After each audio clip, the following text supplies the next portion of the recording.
What's going on, everybody? Mortem here, this time bringing you a retrospective review of The Elder Scrolls Daggerfall, a 1996 classic that has honestly never quite been replicated, and while something is in production from once lost games in the form of Wayward Realms that might just do that, for the time being, Daggerfall is a very unique experience that was probably a little too ambitious for the technology at the time, which I think leans into a few of the problems that it certainly does have, but before we dive fully into that, this is normally where I would tell people about 100% reviews and the usual stuff, but as anybody who's played Daggerfall knows, just due to the sheer size and scale of this game, not to mention all of the procedural generation, it's not a game where the concept of 100% makes a ton of sense. Despite the fact that if you want to see all of the sort of handcrafted content, so to speak, that's pretty easy to do. That's maybe a 20 to 40 hour experience depending on you and your knowledge of the game. But realistically, that stuff also really only scratches the surface of what Daggerfall is all about. Because in many ways, the game is more of a fantasy life simulator than it is anything else. Because the main quest is there, it's doable, it's got choices, it's got multiple endings, the whole shebang, but most of the game's content and gameplay systems exist outside of that. But there's a huge aspect of role-playing in this game in particular that can really only be accomplished by living out the life of the character you have built, and thanks to the game's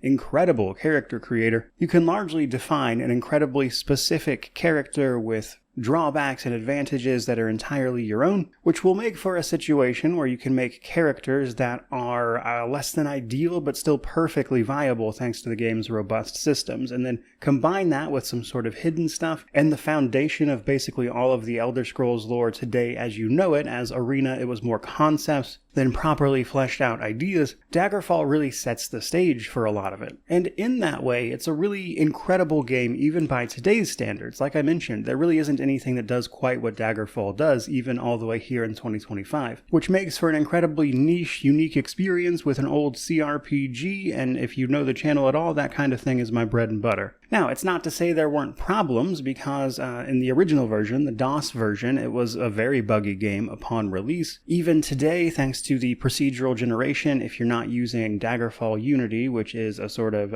engine replacement, which can let you change some of the dungeons to be a little easier. Some of those procedurally generated dungeons have rooms and things that are inaccessible, places you cannot get to, which can mean things like quests, etc. can just break on you. So while, thanks to things like Daggerfall Unity and the plethora of mods that come with it, those problems are less prevalent today, the fact that it released in such a buggy state but still did well, I think really speaks to the game's overall longevity, but also reinforces that it's a game that was more ambitious than the technology of the time really allowed for. One of my favorite things about the game, though, realistically, is just how much of the Elder Scrolls lore is here already. In fact, I would go so far as to say that the main story of Daggerfall is in total, I would say, my second favorite. I do prefer Morrowind's a little bit, but that comes with the sort of caveat that Daggerfall's main story is not told in an especially good way, but once you have all the pieces and understand what's going on, it's a good story. But its presentation and the way it is presented to the player could use a lot of work, frankly. But because a lot of sort of core lore concepts in the main series were established here, it can be fun to play through it just from that aspect, because pretty much everything you know from the main games is here in some form or fashion. We see the Fighters Guild, the Mages Guild, the Thieves Guild, the Dark Brotherhood all operating in full. You can join temples of the Divines, knightly orders for any particular province you might happen to be in, or city-state if you prefer, or just running around questing, taking up problems for the regular citizens and the nobility. You can, of course, become a thief or anything in between, and thanks to the game systems that allow you to climb or levitate all over the place, despite how the game looks, it has a surprising freedom of movement that you probably wouldn't expect from it, and combined with the modern comforts of something like Daggerfall Unity, the game actually surprisingly plays pretty well. But moving on a little bit, let's talk about the technical state and Daggerfall Unity. So there are effectively two versions of the game that you could play, and that's without including things like, of course,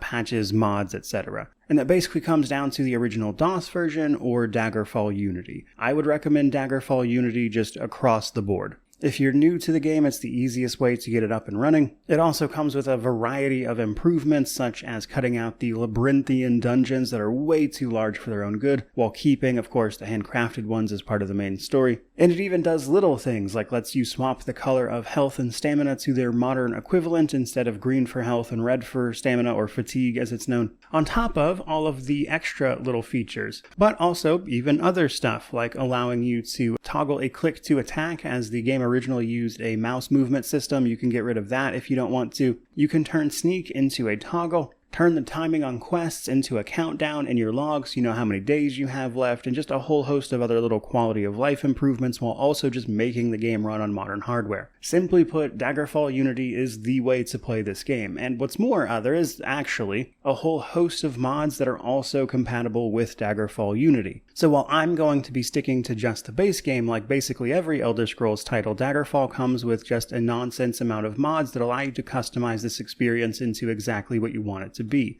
And considering the unique nature of Daggerfall, that's an incredible proposition, at least in my eyes. Now, if you want to install Daggerfall Unity, that's a pretty easy thing to do. Essentially, all you have to do is have Daggerfall installed on your computer already, which is completely free, by the way. You can download it for free on Steam or any other number of places, and then you'll just have to go download Daggerfall Unity and point it at your installation of Daggerfall, and it will do the rest of the work for you. And then at that point, you just run the Daggerfall Unity executable, and then you'll be good to go. That's literally all you have to do to set this up. It really could not be easier. But one of the biggest improvements or changes that Daggerfall Unity makes is the ability to enable small dungeons. So the dungeons of Daggerfall are a huge focus of the game. You're going to spend a lot of time in them because, unfortunately, due to the time in which it was made, a lot of the game's structure and gameplay, while it can focus around towns, there's a lot of just dungeon diving and dungeon crawling, and a lot of the skills lean into that. And some of the procedurally generated dungeons, which are, any dungeon that's not a main story dungeon, has the potential to be gigantic. Some are smaller just by their very nature, like the crypts and stuff, the tombs, that kind of thing are usually pretty small, but a lot of them could be huge, and what the smaller dungeons does is exactly that. It reins that in. Now, ironically, some of those smaller dungeons are also still a pretty good size, but it will keep you from spending literal hours exploring a single dungeon, which is a headache on the best of days. It also generally makes you unlikely to run into problems with dungeons that are just completely busted in some way, like there's inaccessible rooms, places you can't get to, etc. So I would highly recommend you use that. But this is also probably as good a place as any to just give the Daggerfall Unity team a big shout out for their work. That release officially launched into 1.0 a couple years ago, and is largely what made this video as easy and enjoyable to make as it was, and it really is an incredible time. Next up though, I want to talk about the story of Daggerfall. So the main quest, like basically every Elder Scrolls game, is more of an option than a requirement, and thanks to the various ways you can just botch the sort of main quest and make it something you cannot complete, it's also optional in the sense that you might just mess it up and not be able to finish it without saves coming or something. While I'm not going to go into every little nitty-gritty detail about the story, I am absolutely going to be spoiling it for you, so there's a big warning for the 30-year-old game. But while I do enjoy this story of political intrigue and court drama quite a bit, it's probably worth a mention that it's told very poorly, in the sense that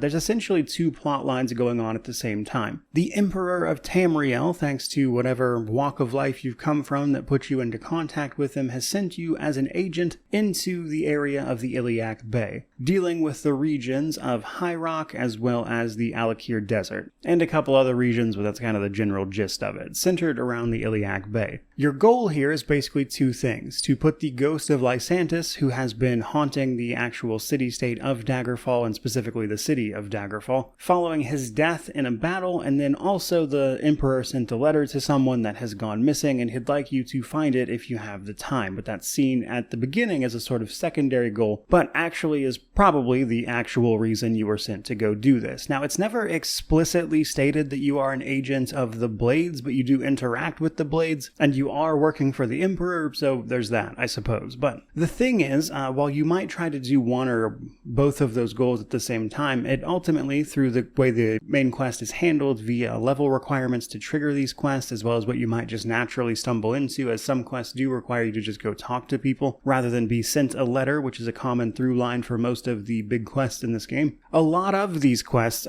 will deal with one plot line or the other, and then they kind of converge at the end to hit the finale. But the thing is, because of the way the level requirements and everything are set up, oftentimes you might not be aware of which of these plot lines these quests directly relate to. And this is because once you hit level 3 roughly is when the quest kicks off in full, because you'll be sent a letter to go speak with a noble in Wayrest. But the catch is, right before this, you'll have spoke to a Blades agent most likely, who will tell you to investigate the 3 main city-states of Daggerfall, Wayrest, and Sentinel to kind of get the lay of the land and learn the information you need to in order to figure out what's going on with Lysandus. But then the first quest you're given actually has to deal with the letter plotline instead. So simply put, the way this story is presented is unnecessarily confusing, and I think with a little bit of change here and there, they could have made this a little more coherent by simply separating out the quests for each plotline rather than having them all jumbled together. But the very broad strokes of it is that you'll have that conversation with the Blades agent, which will then send you to those 3 city-states to talk to people. Having done so, you might stumble across some of the quests that we actually need to complete, but for the most part you'll be sent letters. The exception is one of them comes available at level 5, which is in Daggerfall, the city, mind you, where you can speak to a cook, basically, for the royal court there, who will send you on a task, and the reward for completing that task is more information about the letter, and then you can take that information to the Dowager Queen, the widow of Lysandus, who can then put you on more information about Lysandus and the letter, whereas in Castle Wayrest you can learn just the location of the letter the Emperor actually sent to you. It wound up in the hands of one Gortwog, the king of the orcs, as it were, who have coincidentally not been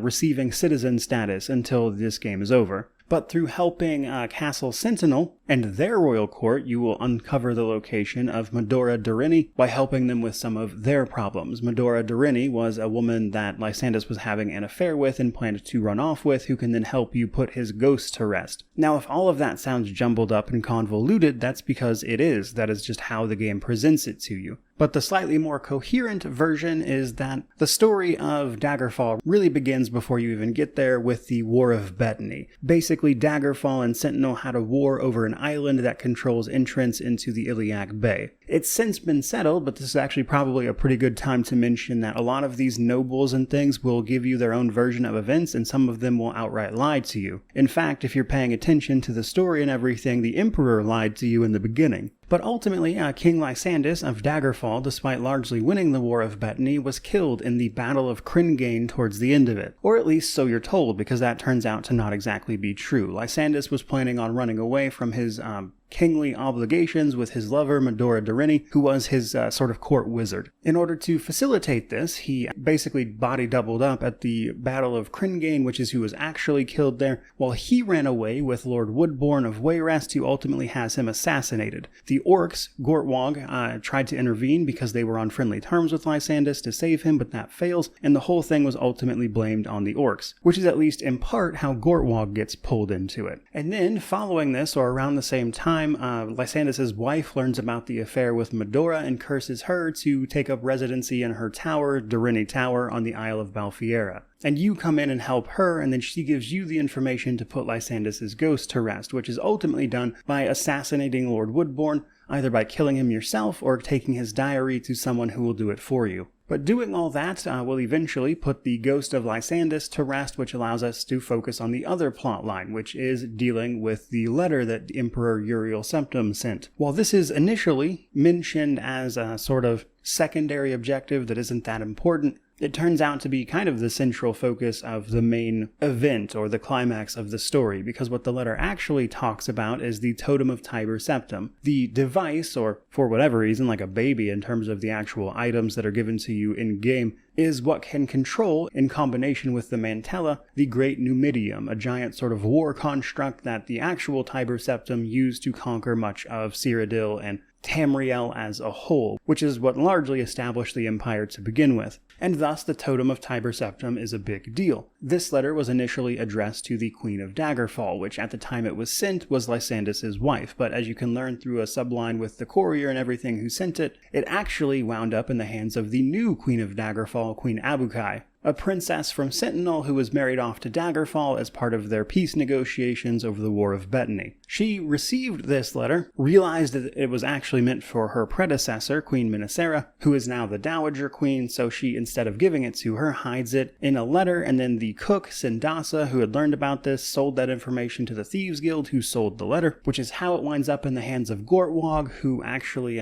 made copies of it and sold them to the highest bidder, which is how the main factions learn about the Totem of Tiber Septim. The Blades will eventually reveal, once you've done all the prerequisite quests, that King Gothrid, the current King Gothrid, the King of Daggerfall at the moment, is the person who actually has the totem right now, but he can't use it because he doesn't also possess the Mantella. So our goal then becomes, after we figure out what's going on with this letter and reading about it, stealing the Totem of Tiber Septim from the dungeons of Daggerfall, and then we have to pass it along to one of the main players in this whole tale. The reason for that being that the only people who can use the totem are in fact those of royal blood. Now there's some interpretation here about what that actually means, because the game certainly implies that it has to be a direct descendant of Tiber Septim himself to actually use the thing, and then there seems to be a loophole where just people of royal blood can use it. There's also some speculation that this is actually referring to those who are dragonborn, actually, because that's often referred to as the blood as well. And that's all really cool, but ultimately who you side with when you give them the totem then leads to the ending, because someone you'll have likely met up to this point is Nulfaga, the mother of King Lysandas before he died, who went crazy in his death and locked herself in her own tower where she slowly went mad. But she will help you after that has been resolved and can send you to the location of the Mantella. So once you get the Mantella, whoever you gave the totem to just before that then becomes the sort of winner of the whole ordeal. But that's all made kind of irrelevant by a retcon made in Morrowind called the Warp in the West, which, long story short, basically means that all of the endings in Daggerfall are officially canon and all happened simultaneously in what is sometimes referred to as the Warp in the West or the Miracle of Peace, which reduced the 40-something city-states of the Iliac Bay region into just Daggerfall, Wayrest, and Sentinel, with the addition of Orsinium, because the orcs actually become full-fledged citizens at this point and are stopped being looked at as purely just monsters, basically. And all of that is without even getting into the lore around the Mantella itself, because the Mantella was at least created in part by Zurin Arctis, the sort of battle mage or court wizard of Tiber Septim all those years ago, who used a piece of his own soul, in likely combination with the soul of Tiber Septim and another character, Wolfhearth, in order to make the Mantella, which is like a giant soul gem that powers the Numidium, the giant construct, which then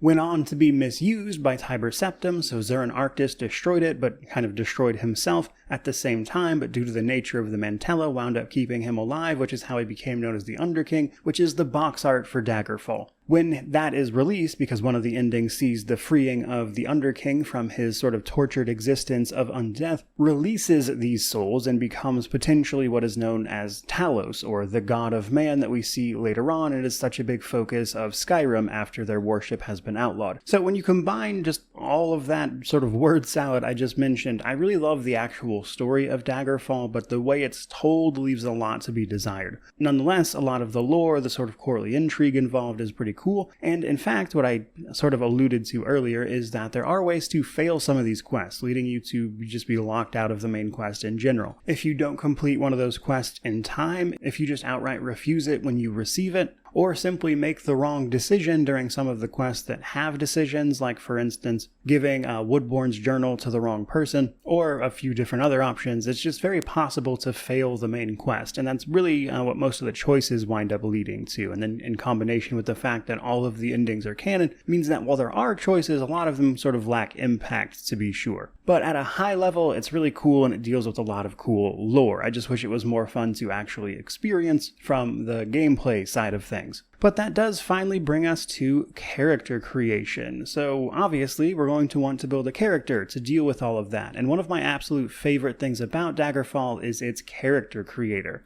because it does a fantastic job of making most characters viable with the actual game systems, even if some of them are going to be much more difficult to play from a roleplay perspective, or if you want to min-max, that's pretty easy to do. Now, probably worth a mention, though, that Daggerfall Unity does change a couple of things here that were relevant in the DOS version. Like, for instance, one of the first things you do is, of course, pick your race, and High Elves are immune to paralysis, which means they could take as a disadvantage a sort of critical weakness to paralysis, but they're immune to it. That's fixed. The personality attribute was pretty useless in the DOS version. Unity makes it unwise to take it below 40 because it's basically impossible to ask for direction from townsfolk at that point, which is more or less mandatory if you don't want to spend an enormous amount of time searching for buildings given how large the actual cities can be. But nonetheless, there's still some things you can dump there. Now you're going to start by picking out a race, mostly the races you know from the Elder Scrolls, minus of course the orcs, because as I've already alluded to, they are not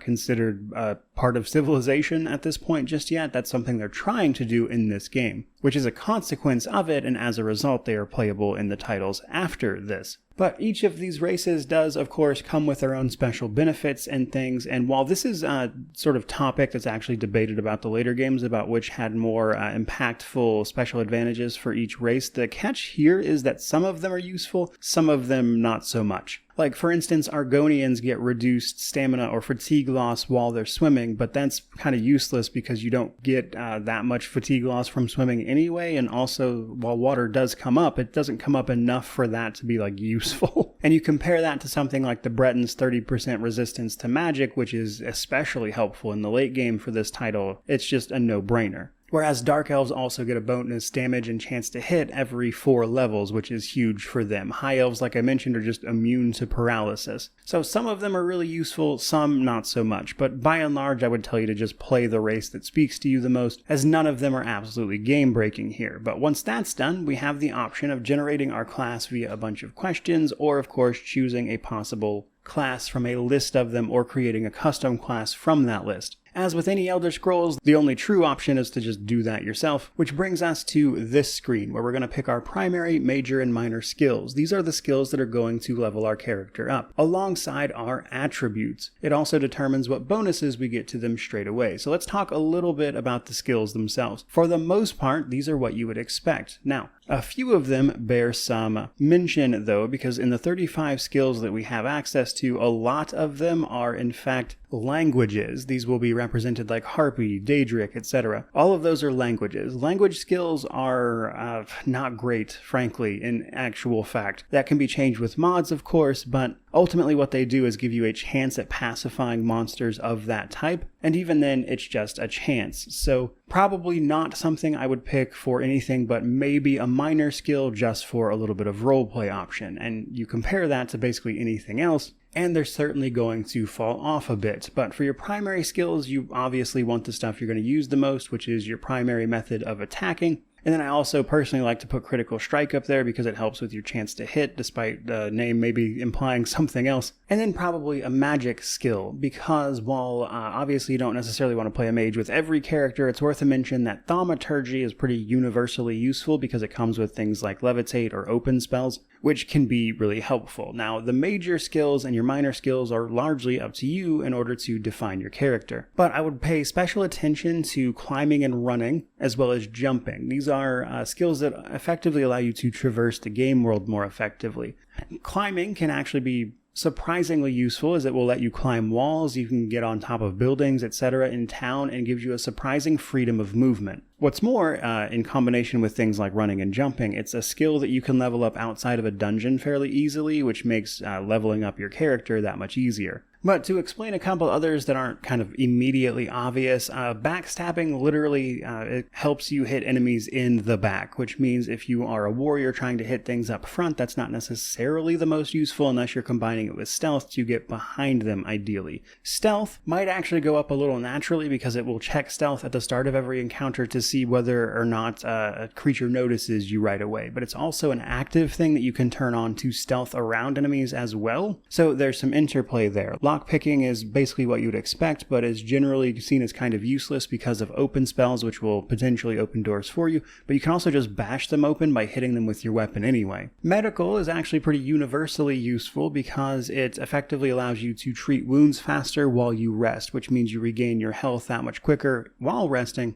which is pretty useful just generally. Now, the rest of these skills are largely self-explanatory, and you get a better feel for them the more you play. You can still use all the other ones that are not listed as primary, major, or minor skills, but obviously they won't level you up the way these ones will. From there, let's talk about attributes. So some of these are infinitely more useful than others, namely strength and speed. Intelligence is also pretty good, especially if you want to be a mage, of course, whereas the rest are kind of situational. You don't necessarily need them in any capacity, because their effects are relatively minor outside of what they do for the skills that they happen to govern, as each of these does govern a host of skills. Now, strength, pretty great if you're going anything with melee, as it will increase the damage you deal, increase your encumbrance, and increase your maximum fatigue. Intelligence gives you more spell points. Now, you're going to have to combine that with an advantage we'll talk about here in a moment at character creation if you ever want a lot of spell points. And you'll probably want to take that advantage at least minimally anyway if you want to have more than, I kid you not, 50 spell points at a maximum with intelligence without those advantages. So basically, if you want to actually get the most out of intelligence, you need to combine it with the increased magery advantage, or it's almost useless. Willpower increases spell resistance, but at an incredibly slow rate. You get 1 bonus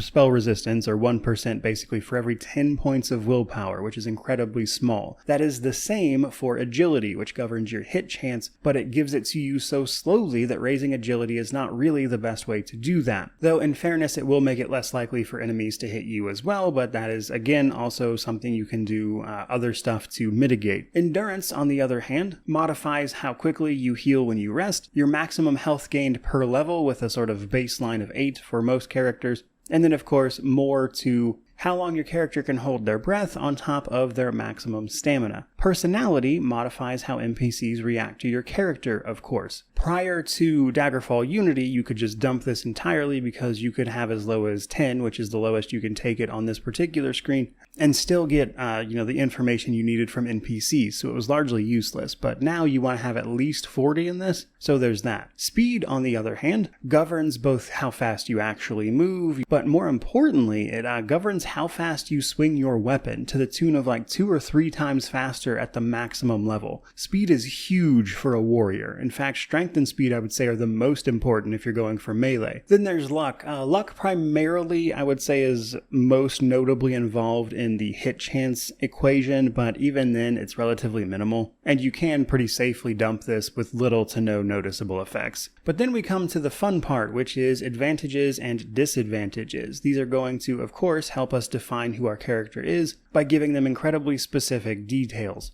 In combination, though, these advantages and disadvantages determine how quickly our skills will advance, which is how quickly we can level up then. Up to 3 times faster or slower. In general, I would combine these in such a way that you are at least at or below the average amount, because that will make your life infinitely easier. But in terms of advantages, you can give yourself things like a bonus to hit, the increased magery, which again is basically required if you want to be a mage at all, but even if you don't and just want to cast some utility spells, I would recommend getting at least a little bit of it, as it comes in a few different types. Resistance, spell resistance in particular, and spell absorption are critical for the late game, as you'll mostly be getting killed by spells at that point, so anything you can do to mitigate that, such as a spell absorption enchantment, is huge, just as one example. Now, rapid healing and regenerate health might seem incredibly similar, and truth be told, they are. It's just that rapid healing heals a percentage of your health every time you rest, per hour basically, and then regenerate health heals a flat amount. So depending on the character, one or the other might be more useful, but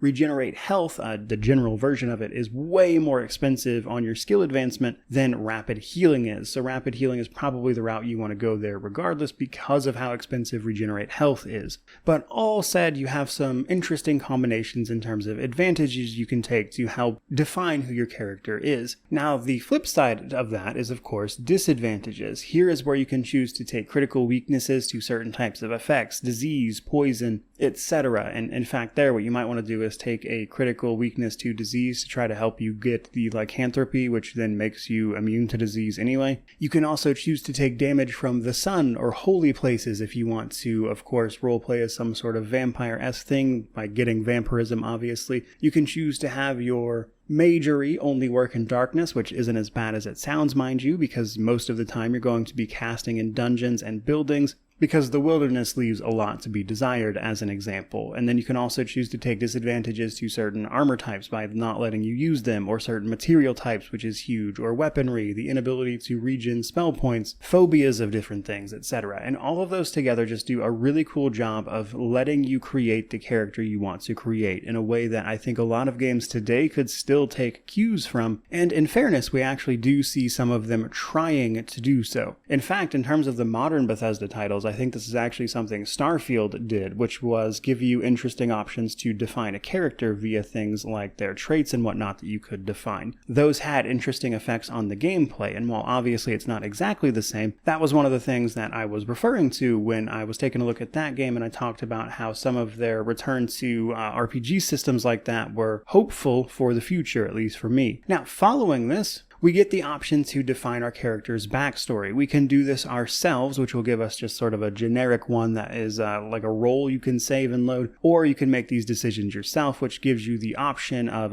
importing items. That's the option you're going to pick if you want the Ebony Dagger at the beginning of the game, which is a really strong way to start. But for the most part, I like to roll these myself. Now, this means, in addition to the adjustments we made to our stats on the previous page, we get an initial allotment of skill points to put in to our attributes here. So if you sort of min-max that really well, which you can see with another character I made on screen here as well, you can get an attribute close to just completely maxed out right at the beginning, while dumping the stuff you don't need and focusing on skills and advantages and stuff that are going to make you go really, really fast. But another factor here is the reflexes of your self, actually. So this is something that was probably relevant in 1996, but here you always want to go with very high, which is going to help you level up faster, but it's also still going to be a pretty average experience for most people. And what this affects is how fast enemies react to you and everything. It's just that, very high back in 1996 was very average by today's standards, so that's just free, faster advancement at this point. But that kind of wraps up everything there is to know about character creation. Again, a tremendous aspect of this game, but from there we can finally move on to the other stuff. Next up, let's talk progression systems. So there are a variety of progression systems in Daggerfall here, primarily though leveling up, of course, your actual gear, services available through ranking up with a guild, or even just methods of travel. Starting off with the most obvious one though, we have our level ups. Basically, when we accrue enough level progress, which you can check for yourself by going to the character menu and pressing on your level section, it will tell you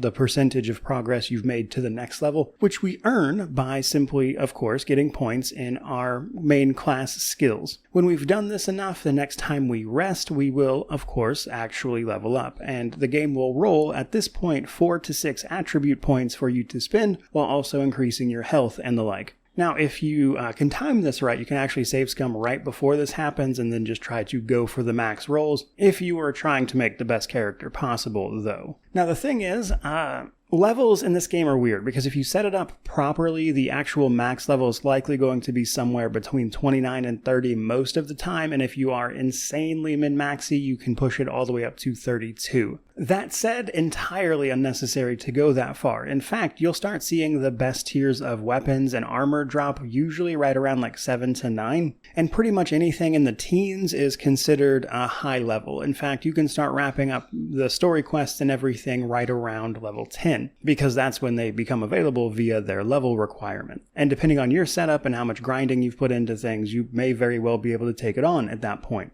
And we'll discuss scaling here in a little bit, but pretty much by the time you were to hit something like level 20 or even 15 and above, there's a very good chance you'll be a walking tank. with the thing you primarily have to look out for being high-level spells from high-level enemies which can kill you. But a big part of this is in fact gear, so the higher your level, the more available gear becomes. Unsurprisingly, there are some exploits you can abuse to get things early, like there are certain shops that sell better quality of items in different places, and once you know where those shops are, of course, you can go simply exploit the sort of refresh on the store, which is easy enough to do, or even an actual loot pile, which typically generates when you loot it. So if you save right before, you can just sort of scum your way through getting the best items possible relatively quickly. Otherwise, though, gear comes in a wide variety of forms. There's things like your clothing and armor, which are separate categories here. There's a sort of layering system to all of that. But clothing doesn't count as armor, but it does count as items that can be enchanted and thus used. The big thing here, though, is the material type. This makes a huge difference, both for your weapons and your armor, because a lot of enemies simply can't be hit unless you are utilizing a specific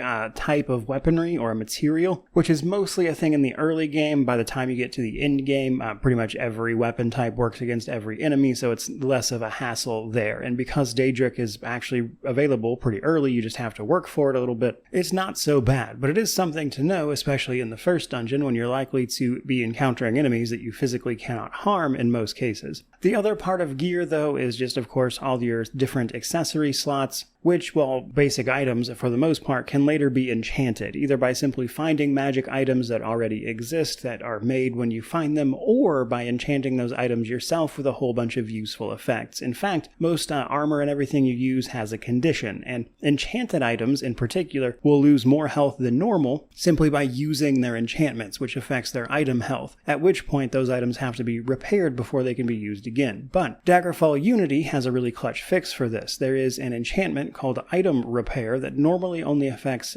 normal items, but if you use Daggerfall Unity, you can check a box that allows Item Repair to recover your magical items as well, effectively allowing you to use a lot of your magical items indefinitely because that enchantment is fixing them up for you every time you spend like 8 hours resting. But when it comes to enchantments on all this gear, the main thing I would tell you to look out for is anything useful to you, obviously, but more importantly, spell absorption and spell resist. There's a handful of items like Item Repair and an item with an open spell that can just be generally useful, but in terms of mitigating damage, spell resistance, and spell absorb, a lot of the in-game enemies will just spam spells at you, and having a way to mitigate that, even just reflecting it back at the enemies, is incredibly useful, especially when you start running into liches and stuff, which you will simply as part of the main story. So getting gear that can help with that is a huge part of progression. But assuming you want to make your own enchanted gear and not actually use just the magic items you are finding, you need to unlock services. So a big part of progression as well is ranking up with the various guilds, which we'll talk about a little separately, but generally the big reason you want to do that is to access their guild services. In this regard, the Mages Guild is the best, hands down. It's not even close. They are the best guild to join entirely because of the services that they give you access to by ranking up.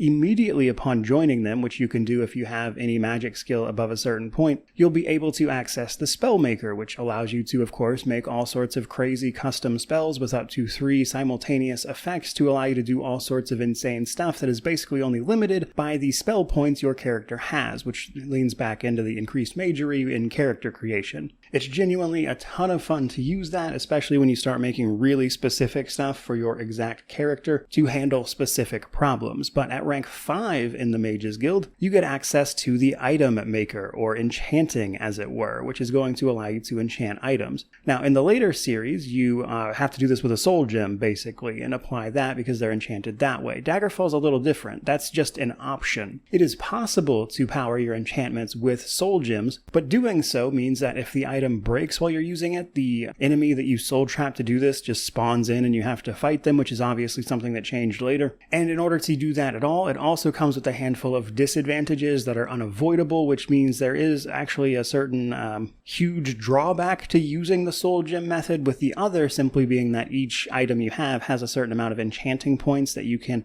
add effects to up to that maximum for the item you are enchanting. Now, a way to help with this is that by adding disadvantages or negatives to the enchantment, you can increase the amount of enchanting points available to enchant the item with. Now, it takes a fair bit of work to get to this point where you can actually access this thing and then also pay for all of this.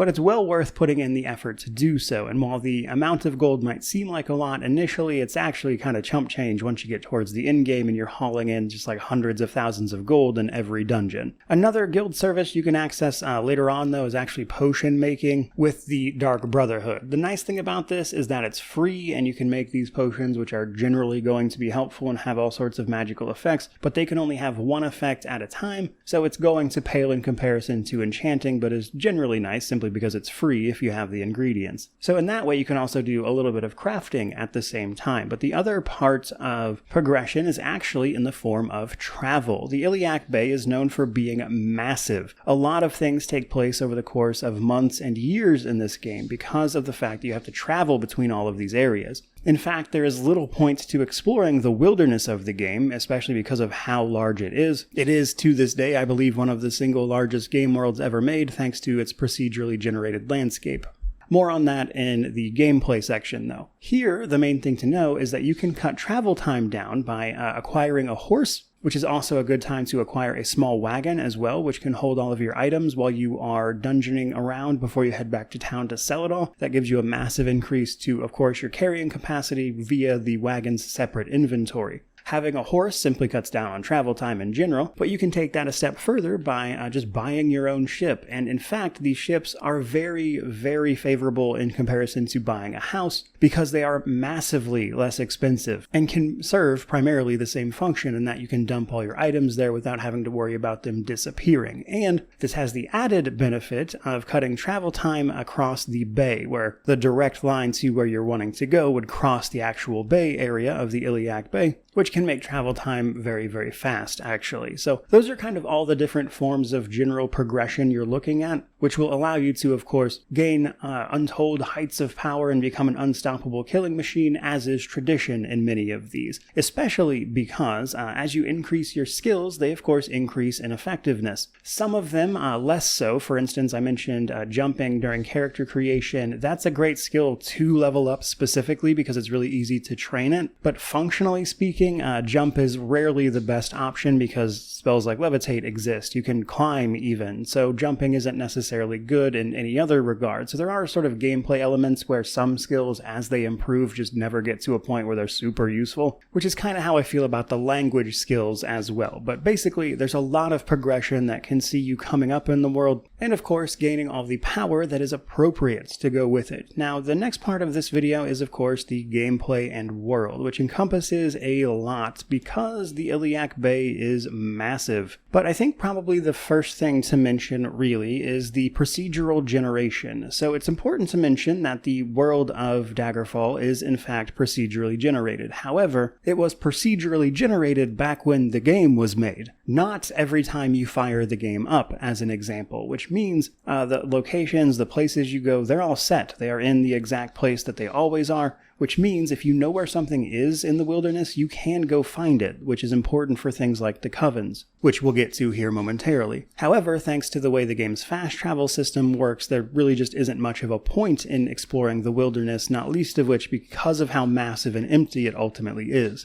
at least in the unmodded version of the game. But in terms of the actual gameplay, most of what you'll be doing is running around various locations, which are the 15,000 or so dungeons, towns, taverns, ruins, etc. that you'll be finding around. So primarily we can separate that into, of course, towns versus the actual dungeons you'll be exploring. Towns allow you to do everything with the guilds. You can meet up with most of them. Not every town has every service, but the major towns usually do. There are specific shops, like if you're trying to sell something, pawn shops are usually your best bet. Sometimes general stores will take a good amount as well, but if you want to sell like weapons or anything, you need to go to a weapon shop. Very standard stuff there. And you can also explore residences, taverns, and even palaces where all the nobles hang out. If the people like you enough, you can get quests for them to then increase your reputation further, which is necessary sometimes just to get your reputation up. But in town, if you want to be On the criminal side of things, you can absolutely go crazy and start attacking citizens, which can then call the guards on you, which you can escape by just levitating away, or perhaps even climbing or scrambling up buildings in that way. Doing so might eventually attract the attention of the Dark Brotherhood, though, and another thing you can do is be a thief. So at nighttime, everything is closed, but if you have an open spell or just want to bash the doors of shops open, you can jump in and steal everything there. You can also stealth into stores and steal things off the shelves, which are normally how you interact with them to buy them to begin with. But these cities are also massive, which means if you want to find your way around, your character does not generally know where anything is, and in order to find out their location, you're likely going to be talking to the citizenry around, who can, if they like you enough and you use the right method of speaking to them, which then involves the streetwise or the etiquette skills, can get you the information you're looking for without too much of a hassle, and they'll even mark it on your map if you ask enough, which then makes that easy to find.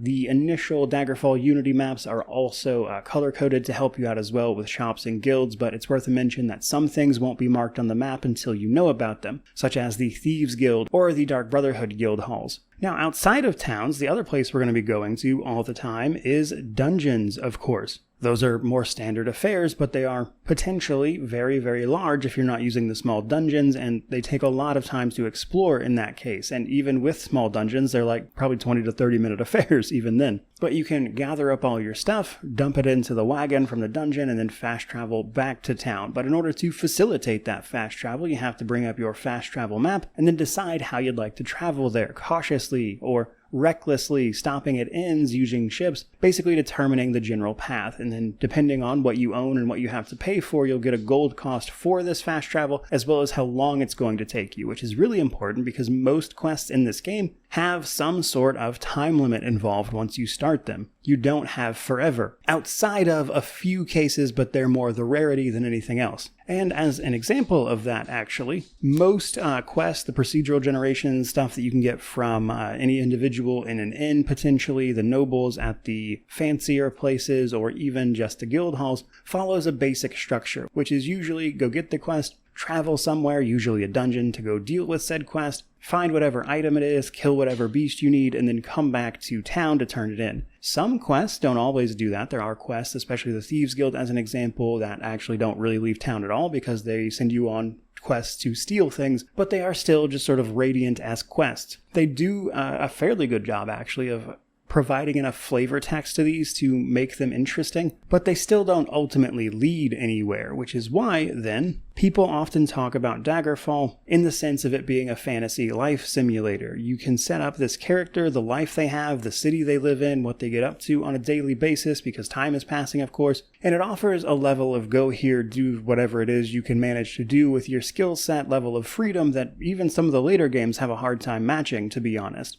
Even if they certainly do look more impressive and have better, I would say, environmental storytelling. But even here, we do see some of that. And to make that even more exciting, things like diseases, which obviously have to be cured, especially if you want to fast travel, as they can potentially kill you if you try to fast travel or rest with them active, which is one of the many, many reasons you want to save at every opportunity, so you don't lose any progress, mind you. But one of the diseases you might want to try to get is vampirism or lycanthropy, which is certainly an option. These massively increase your stats, but usually come with huge drawbacks, with the exception of lycanthropy, which you can be a werewolf or a wereboar in this game. And there is actually a Daedric quest you can undertake to get an item that basically mitigates all the negatives, and one of the covens only summons Hircine, the Daedric prince, who gives you that item on a successful completion of their quest. So there's all that, but let's talk about the fun part, the one everyone wants to know, the one reason you might want to explore the wilderness, and that is, of course, Daedric summoning, or the Daedric prince quests, which will all typically reward you with a fancy Daedric artifact. In fact, many of the artifacts that we know from the later games, and for the most part, they actually all wind up doing more or less the same thing with some slight variations.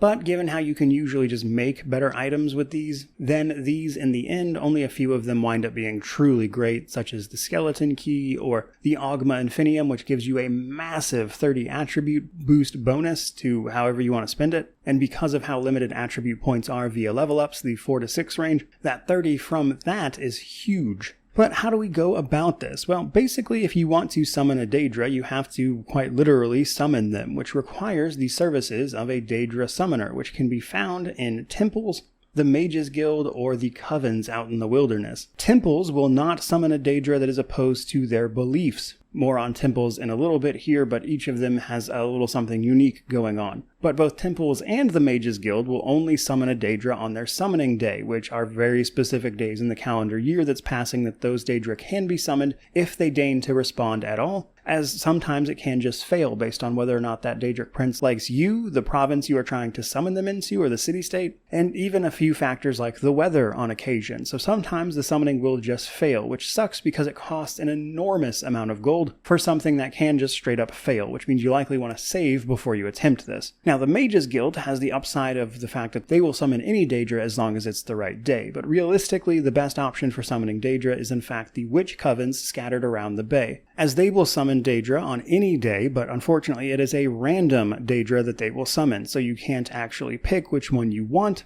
But with save scumming right in front of the witch, only to talk to them, you can of course sort of force that randomly picked Daedra to be the one you want. The catch here obviously being that you have to know where the coven is, and the wilderness of this game is enormous, but they are in set locations, as I mentioned. So you can look up where to find them. In fact, one of them in the city-state of Daggerfall is probably the easiest, as you just fast travel to a town and then walk straight south, and they're almost impossible to miss. They're standing in a giant clearing just south of this town. Otherwise, your options for doing it legitimately are stumbling upon them randomly, which seems incredibly unlikely, or learning their location via randomly found maps and dungeons off of enemies, which can sometimes reveal locations, which are very, very rarely the Witches' Covens. If you want to reduce the price for summoning any of these Daedra via these means, you can increase your reputation with these guys. The Mages Guild and Temples will not summon them for you unless you're a certain rank with them to begin with, whereas the Covens simply have quests you can do to increase reputation with them to bring the cost down. Now, once you actually successfully summon a Daedra, you are unsurprisingly given a quest. If you turn it down or the summoning fails, you are attacked by Daedra for several hours in-game, which is another good reason to save before you do it, but otherwise, if you accept said quest, you get a procedurally generated quest with flavor text according to that Daedric Prince. They are, for the most part, the Daedric Princes you expect, and thus their quests involve the things you would expect, and sometimes there's even a curveball or two thrown in there, but for the most part they're very basic, and the reward is simply that fantastic artifact you get to use. But still, given the sort of secret nature of all this, and the only in-game hint about it really being a couple books you can read, which most people don't anyway, makes it a really, really cool time. That, though, brings us to the guilds or the factions. There are ultimately 6 types of joinable factions. 2 of them I say type for, the Knights Orders and the Temples, because they are technically all kind of the same more or less structurally, but are technically speaking different factions. For instance, there's a temple for all 8 of the Divines at the time. Remember, Talos didn't exist yet. And each of these temples and their sort of similar knightly orders that you can join up with, they aren't literally knights of these, but I just mean they're similar in structure, will let you work your way up through the ranks for access to unique effects, of course, such as the Daedra summoning I've already mentioned. They will get services that cure diseases for you, but those are available to everyone, not just people who are in that guild. Some specific temples will grant you access to item enchanting, as an example. The Temple of Kinnereth, I believe, actually gives you access to the Spellmaker. Some will let you buy soul gems, some will even let you make potions, that kind of thing. So they are a sort of mishmash of benefits you would get from the other more set-in-stone guilds, alongside some just unique quests in the sense that they are different procedurally generated quests from the others. Now, that's a somewhat similar situation to the Knightly Orders. There are ultimately 10 different joinable Knightly Orders, plus a whole bunch that you cannot join. But ranking up with a Knightly Order gives you new random pieces of armor, in lieu of access to various training that might be available otherwise to help you increase your skills. But on the very last rank of a Knightly Order, you usually get access to a free house, alongside potentially tracking down a valuable artifact that is not necessarily associated with the Daedric Prince, as an example. But then there's the more traditional factions that you'd probably be familiar with, the Mages Guild, the Fighters Guild, and the Dark Brotherhood, alongside the Thieves Guild. Of all of these, the Mages Guild is the most useful by far because of the services they offer. You need a sort of decent aptitude with magic, which is also required to rank up with them, by the way. You do have to have skill and the appropriate skills associated with each guild in order to rank up to access all this stuff, which should be a given, I suppose. But the Mages Guild gives you access to a lot of the things I've already mentioned: the Spellmaker, the Item Maker, the Daedra summoning as an example, and then even some magic items you can just straight up buy. They are the best guild, period. The Fighters Guild, on the other hand, is a little more generic in that they just give you quests to go fight and kill stuff for people. Sometimes those are in town though, which can be nice. You just go clear out a house and come back, but that's true of most guilds. The nice thing here though is it gives you access to some discounts on repairs and things early on, and also a free place to sleep in the early game, which you would normally have to pay for in town at such as an inn. So decent in the very first part of the game, but it falls off pretty hard. The Thieves Guild and the Dark Brotherhood, though, require a little extra work to join. They are not places you can just go find. In order to join the Thieves Guild, you either have to break into a shop at night and steal from them, or pickpocket like 10 civilians, something like that, at which point the Thieves Guild will contact you and be like, join or become an enemy, as they will not tolerate rogue thieves. And then they give you an introductory quest, and if you finish it and successfully complete it, you join their guild. If not, they obviously don't like you anymore. Once you've joined them properly, you can start seeing their Thieves Guild locations on any map you join. If there is a Thieves Guild in it, it will just be automatically marked on your map. And the Dark Brotherhood is similar. But the catch is, to join them, you have to either kill a bunch of random civilians or guards, at which point they will eventually contact you via a letter in a very similar way to the Thieves Guild, but this time you have to go perform a mission to kill someone. And then, if you are successful in doing that, you learn the locations of all the Dark Brotherhoods on any map you enter, and then can take on quests and contracts for them as well, which obviously have a certain role-playing tilt to it, but don't really offer much unique. And that's kind of what you're looking at for general factions. And truth be told, as far as the basics, that's pretty much everything Daggerfall has going for it in that regard. And on one hand, I do think it does a really fantastic job of giving you the exact sort of lifestyle you might want for an individual character who can make their way in the world according to their own whims as they try to navigate the Iliac Bay in pursuit or, abandonment of the main quest. And the decisions that all of that leads to is largely up to you. Now, personally, would I love more interesting, more thought-out quest lines? Sure, but I do think that for a game that is primarily utilizing procedural generation, this is a lot better than it had any right to be. And because of all of the different ways that you can play and make a character and grow them to be somebody more than just who they start the game as, is really incredible. But speaking of starting the game, your introduction to all of this without a tutorial is rough, frankly. And Daggerfall Unity does add a tutorial to the game, which will walk you through the basics, but not a lot of the more nuanced stuff, which it leaves for you to discover, which is why even with that particular updated tutorial, your first big challenge is simply getting out of Privateer's Hold, because upon your way to the Iliac Bay, you are sailing into it, a huge storm sweeps in and you find yourself shipwrecked in Privateer's Hold, the game's first starting dungeon.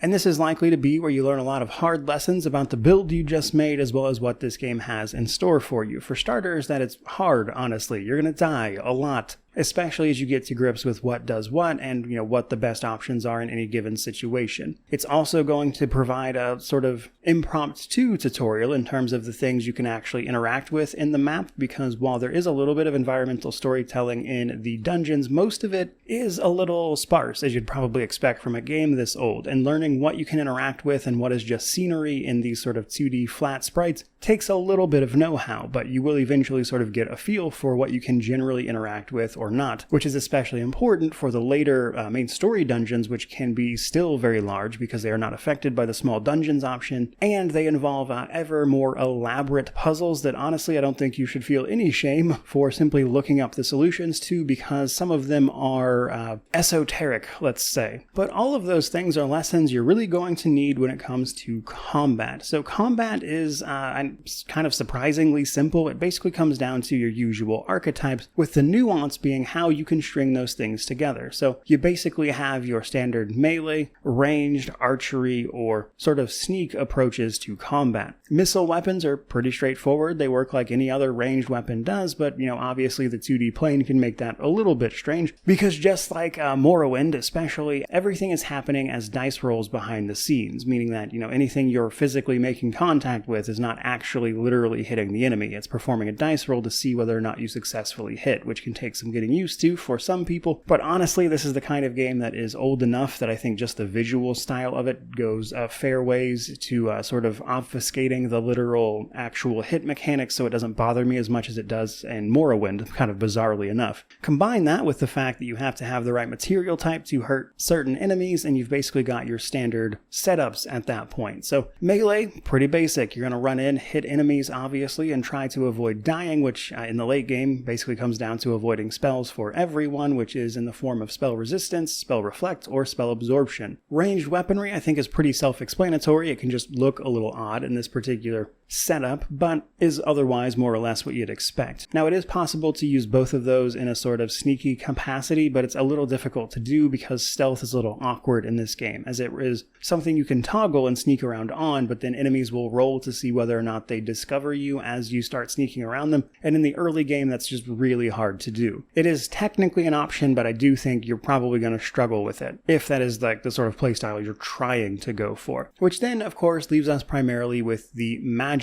of the game. So magic is kind of going to creep into every playthrough, especially if you want things like levitate, which makes life infinitely easier, or even just enchanted items, which is where combat gets fun, because with magic, it's basically how much can you do those other things while applying interesting effects to it, which means the combat, while a little basic in regards to most things, also comes down to like how can you combine these things into interesting effects and play styles, much in the same way that the later games do, just, you know, in a way that feels a little more archaic at the same time. But there's a fair bit of nuance there if you want to dig into it. Like I mentioned, spell reflection is a thing. You can enchant items with spell reflect and watch your liches potentially kill themselves if they get hit with their own spells, which is really funny when it happens. There are also a large variety of different weapons of different types, each with their own unique effects, like of course weight and things like that, and you have to take some of that into account as well. And as I've already mentioned, when the game originally launched as the DOS version, it used a unique sort of move your mouse around, which has been seen more lately in other games with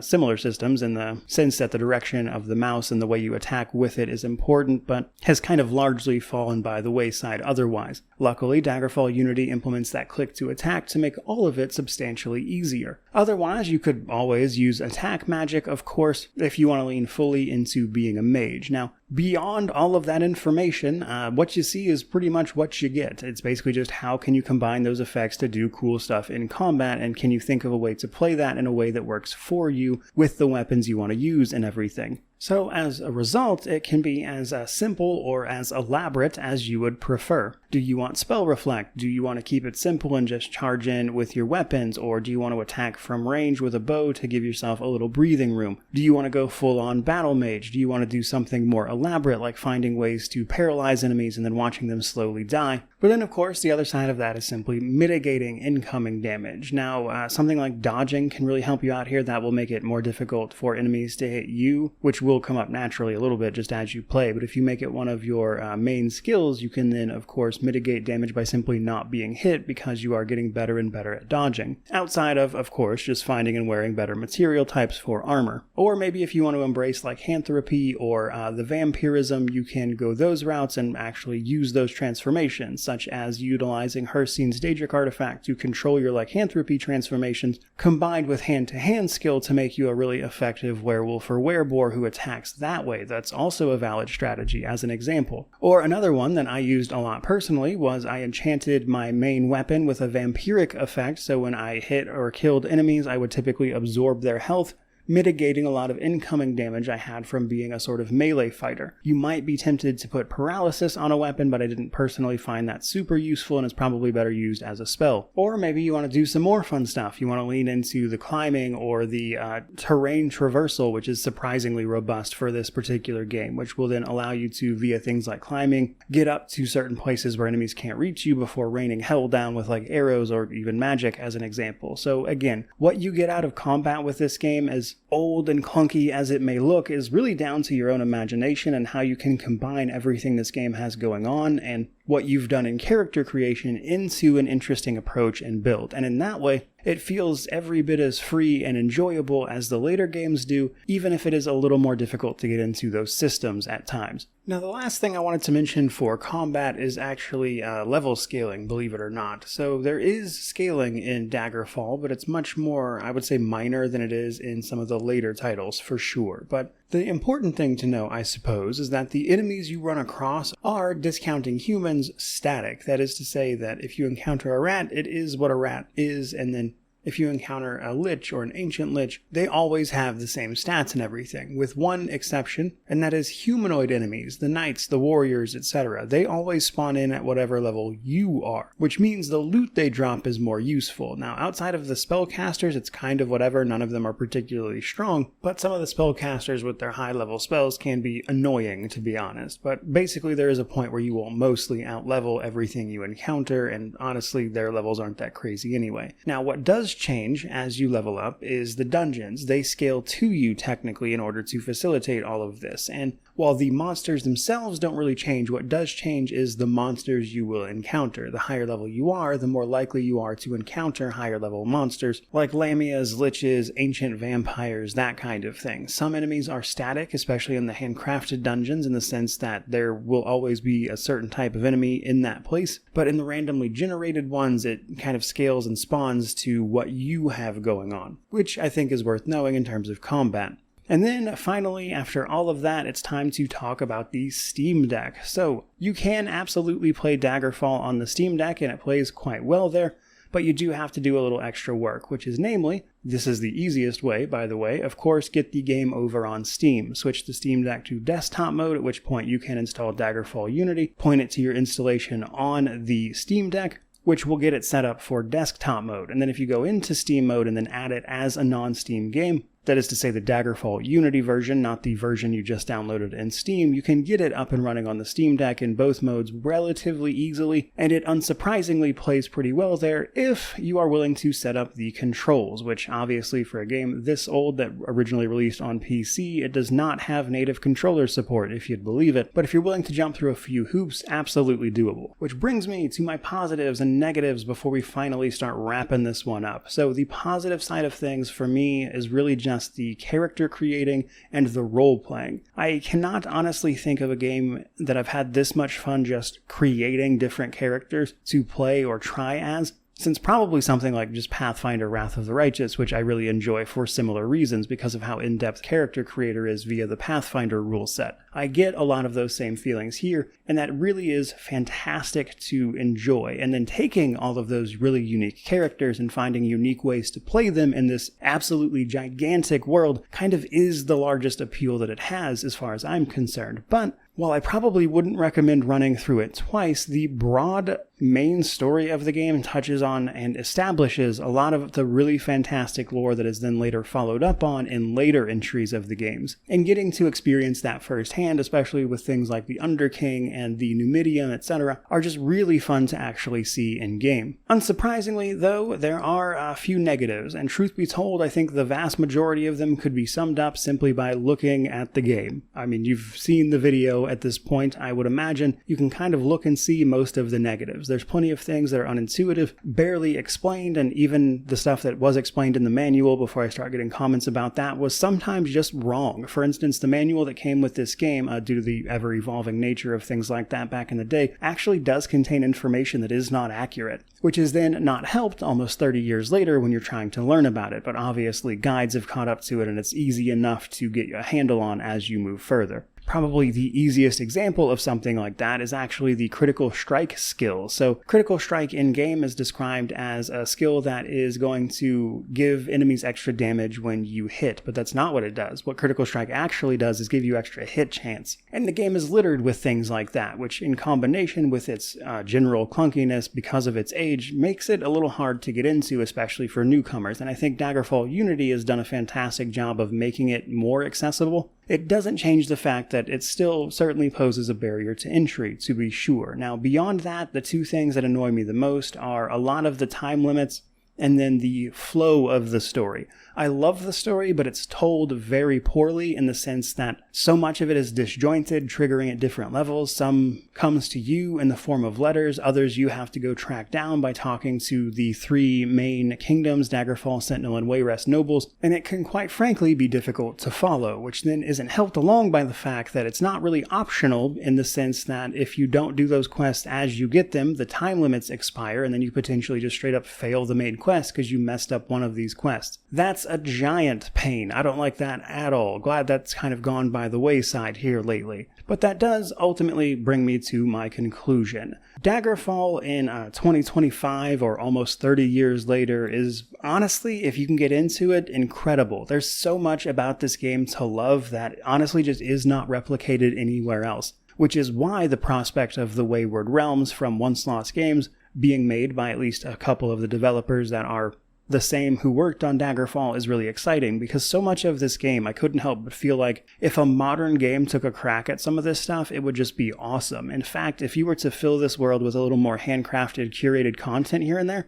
outside of the main quest, I would probably very much so count it amongst some of my favorite games ever, which is why then that I can see why this absolutely enamored people all the way back in 1996 when it released. It really is wild, and if you can get past that barrier to entry, it's an incredible experience. Now, that is made easier by the fact that, again, this game is just free. You don't have to pay for this at all because of its age, but picking the game up for free and then using Daggerfall Unity to get all of these improvements and everything is just a wonderful scenario. You could play this game easily for hundreds of hours and it not cost you a penny. And there's a million reasons you might want to do that even in today's day and age, which is why I certainly think it's worth a playthrough. But obviously I'll spare you the recommendation on the almost 30-year-old game that is quite literally free. But that is where I'm going to wrap up this video finally. So honestly, I just hope you enjoyed all that as much as I enjoyed going through this game. This was genuinely a real treat for me, and while I had played Daggerfall previously, I'd never actually finished it, so the main story was mostly new to me in terms of actually experiencing it for myself. I didn't know what it was about, of course. But I'm really happy to have gone through it and sort of given myself the full experience instead of just sort of tinkering around with it that I've done previously. But again, as good a place as any to wrap this up. So certainly hope you enjoyed all that. If you did, by all means, like, comment, subscribe, all that YouTube jazz. But regardless of any of that, truly, just thank you so much for watching. I really do appreciate it. May you wander in wisdom and have an amazing day.